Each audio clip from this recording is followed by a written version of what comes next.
নমস্কাৰ, এটা ডাঙৰ খবৰ লৈ আহিছো। নলবাৰীত মিয়া শ্ৰমিক খেদাক লৈ এবাৰ গৰজি উঠিছে এবিএমছু। এবিএমছুৱে প্ৰশ্ন কৰিছে নলবাৰীত আইন চলা নাই নেকি? দেশৰ সকলো প্ৰান্ততে যোৱাৰ অধিকাৰ আছে মুছলমানৰ। হাতী খোৱা মুছলমান শ্ৰমিকৰ ওপৰত কৰা হৈছে বাৰম্বাৰ অত্যাচাৰ। কিছুদিন পূৰ্বে উজনিৰ পৰা খেদি পঠোৱা হৈছিল মিয়া মুছলমানক, আৰু এইবাৰ নলবাৰীতো একেই স্থিতি অৱলম্বন কৰা হৈছে, অৰ্থাৎ মিয়া শ্ৰমিকক অন কেমেৰা ভাবুকি দিয়া হৈছে বুলি গৰজি উঠিছে এবিএমছু। এবিএমছুৱে কি কৈছে আমি সবিস্তাৰে খবৰটো লৈ অহাৰ চেষ্টা কৰিম। আৰু এবিএমছুৰ তৰফৰ পৰা গুৰুতৰ অভিযোগ যে চৰকাৰী পৃষ্ঠপোষকতাত হৈছে মুছলমানৰ ওপৰত অত্যাচাৰ। দেশৰ সকলো প্ৰান্ততে যোৱাৰ অধিকাৰ আছে মুছলমানৰ। অসমখন কাৰো পৈতৃক সম্পত্তি নহয়। হাতী খোৱা মুছলমান শ্ৰমিকৰ ওপৰত কৰা হৈছে বাৰম্বাৰ অত্যাচাৰ। আৰু কিছুদিন পূৰ্বে উজনিৰ পৰা মিয়া খেদাৰ নামত আক্ৰমণ কৰা হৈছে মুছলমানক। কিছুদিন পূৰ্বে উজনিৰ পৰা খেদি দিয়া হৈছিল, মুছলমানক অত্যাচাৰ কৰা হৈছে। আৰু এইবাৰ নলবাৰীতো মুছলমান শ্ৰমিকক অন কেমেৰা ভাবুকি দিয়া হৈছে। নলবাৰীত আইনৰ শাসন চলা নাই নেকি? আইন নাই নেকি নলবাৰীত? এই প্ৰশ্ন কৰিছে এবিএমছুৰ নেতৃত্বই। আৰু উগ্ৰ সাম্প্ৰদায়িক দল একাংশই উলংঘা কৰিছে সংবিধান। দেশৰ সংবিধান উলংঘা কৰাৰো অভিযোগ উত্থাপন কৰিছে এবিএমছুৱে। সংঘাত লগাবলৈকে মুকলিকৈ চেষ্টা কৰিছে এইসমূহ দলে। আৰু চৰকাৰী পৃষ্ঠপোষকতাত চলোৱা হৈছে মুছলমানৰ ওপৰত অত্যাচাৰ। গুৰুতৰ অভিযোগ উত্থাপন কৰিছে এবিএমছুৰ নেতৃত্বই। আৰু নলবাৰীখন কাৰো পৈতৃক সম্পত্তি নহয় বুলি উল্লেখ কৰিছে। অসমখন কাৰো পৈতৃক সম্পত্তি নহয়। মুছলমান হওক বা আন ধৰ্মাৱলম্বী লোকেই হওক, দেশৰ যিকোনো প্ৰান্তত গৈ থাকিব পাৰে, কাম কৰিব পাৰে। আৰু এইখন অসমত এনেদৰে মিয়া মুছলমানক অত্যাচাৰ কৰা হৈছে বাৰম্বাৰ। নলবাৰীত মিয়া শ্ৰমিকক খেদাক লৈ গৰজি উঠিছে এবিএমছু।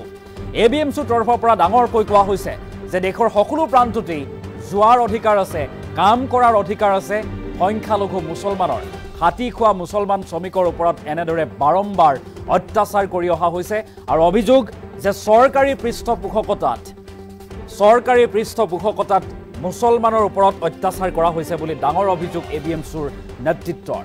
আৰু অসমখন বা নলবাৰীখন কাৰো পৈতৃক সম্পত্তি নহয় বুলিও একাংশ লোকক চেলেঞ্জ দিছে বা প্ৰত্যাহ্বান জনাইছে এবিএমছুৱে। মন্তব্য আছে, কি মন্তব্য আগবঢ়াইছিল? নলবাৰীৰ পৰা মিয়া শ্ৰমিক খেদাৰ অভিযানক লৈ কি প্ৰতিক্ৰিয়া আগবঢ়াইছে এবিএমছুৱে, আমি সেই মন্তব্য শুনাব বিচাৰিছোঁ। দেশৰ সংবিধানৰ অনুচ্ছেদ 19 আৰ্টিকেল 19 দেশৰ নাগৰিক এজনক গোটেই দেশখনত অবাধে বিচৰণ কৰাৰ অধিকাৰ দিছে, জীৱন জীৱিকা অৰ্জনৰ অধিকাৰ দিছে। তো তেনেকুৱা ক্ষেত্ৰত আমি দেখিবলৈ পাইছোঁ সময়ে সময়ে অসমত বিভিন্ন সংগঠনৰ নামত অসমৰ হাতী খোৱা ধৰ্মীয় সংখ্যালঘু মুছলমান শ্ৰমিকখনৰ ওপৰত অমানৱীয় অসাংবিধানিক বেআইনী অত্যাচাৰ নমাই নিছে। আমি দেখিবলৈ পাইছিলোঁ আজিৰ পৰা কিছুদিন পূৰ্বে উজনি অসমৰ পৰা তথাকথিত মিয়া খেদোৱা আন্দোলনৰ নামত এই নামনি অসম বা মধ্য অসমৰ পৰা গৈ তাত কৰ্মৰত অৱস্থাত থকা সংখ্যালঘু মুছলমান শ্ৰমিকসকলক আক্ৰমণ কৰা হৈছিল, তাৰ পৰা খেদি পঠোৱাবলৈ চেষ্টা কৰা হৈছিল। তেতিয়া আমি প্ৰতিবাদ কৰিছিলোঁ, নতুন দিল্লী যন্তৰ মন্তৰলৈকে গৈ আমি এবিএমছু প্ৰতিবাদ কৰিছোঁ। আৰু সেইখিনি সময়তে আমি মহামান্য গুৱাহাটী উচ্চ ন্যায়ালয়ত এই গোটেইখিনি বিষয় সাঙুৰি আমি ইতিমধ্যে এক ৰাজহুৱা স্বাৰ্থজড়িত আবেদন আমি দাখিল কৰিছোঁ। আৰু আমাৰ গোচৰ ইতিমধ্যে গুৱাহাটী উচ্চ ন্যায়ালয়ত আমি বিচাৰাধীন হৈ আছোঁ। মহামান্য উচ্চ ন্যায়ালয়ৰ ওপৰত আমাৰ বিশ্বাস আৰু আস্থা আছে। কিন্তু আমি দেখিবলৈ পাইছোঁ আজি কিছুদিন আগতে নলবাৰী জিলাত কৰ্মৰত অৱস্থাত থকা একাংশ ধৰ্মীয় সংখ্যালঘু মুছলমান শ্ৰমিকক একাংশ উগ্ৰ সাম্প্ৰদায়িক দল সংগঠনৰ নেতৃত্বই জনচক্ষুৰ সন্মুখত, কেমেৰাৰ সন্মুখত, দিনৰ পোহৰত বিভিন্ন ধৰণেৰে ভয় ভাবুকি প্ৰদান কৰিছে আৰু স্পষ্টকৈ কৈছে যে মিয়া শ্ৰমিক নলবাৰীত থাকিব নোৱাৰিব। নলবাৰী জিলাখন সাৰ্বভৌম গণতান্ত্ৰিক সমাজবাদী ধৰ্ম নিৰপেক্ষ গণৰাজ্য আমাৰ ভাৰতবৰ্ষৰ এক অংগ জিলা হয়। আজি নলবাৰীত আইনৰ শাসনৰ কোনো ধৰণৰ ব্যৱস্থা নাই নেকি বুলি আমি নলবাৰী আৰক্ষী প্ৰশাসনৰ ওপৰত প্ৰশ্ন উত্থাপন কৰিছোঁ। আজি আৰ্টিকেল 19 সাংঘাতিকভাৱে তাত সেই শ্ৰমিকসকলৰ ভংগ কৰা হৈছে। আৰ্টিকেল 21 দিয়া অধিকাৰ ভংগ কৰা হৈছে।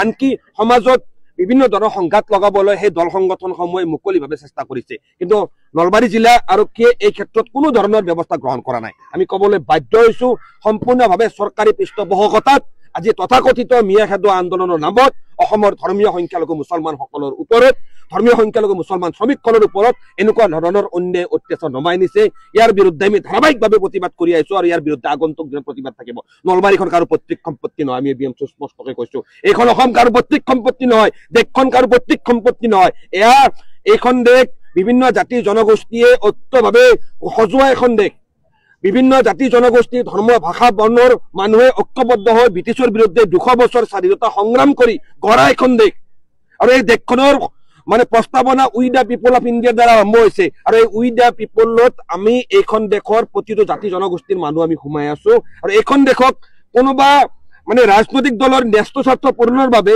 এনেকৈ ধৰ্মৰ নামত বিভাজন কৰি আমি ভাঙি পেলাবলৈ কেতিয়াও নিদিওঁ আমি এনেকুৱা ধৰণৰ সংগঠনৰ বেআইনী কাম কাজৰ আমি তীব্ৰ প্ৰতিবাদ কৰিছো আৰু ইয়াৰ বিৰুদ্ধে আহি থকা দিনত আমি ৰাজপথৰ পৰা আৰম্ভ কৰি নতুন দিল্লী যন্তৰ মন্তৰলৈকে আমি ব্যাপক প্ৰতিবাদ গঢ়ি তুলিম আৰু মহামান্য গুৱাহাটী উচ্চ ন্যায়ালয়ত ইতিমধ্যে এনেকুৱা ধৰণৰ অত্যাচাৰৰ বিৰুদ্ধে আমি যে ৰাজহুৱা স্বাৰ্থ জড়িত আবেদন দাখিল কৰিছো সেই ৰাজহুৱা স্বাৰ্থ জড়িত আবেদনত আমাৰ পৰৱৰ্তী তাৰিখতে গোটেইখিনি বিষয় আমি স্পষ্টভাৱে মহামান্য গুৱাহাটী উচ্চ ন্যায়ালয়ৰ দৃষ্টিগোচৰ কৰাম দেশৰ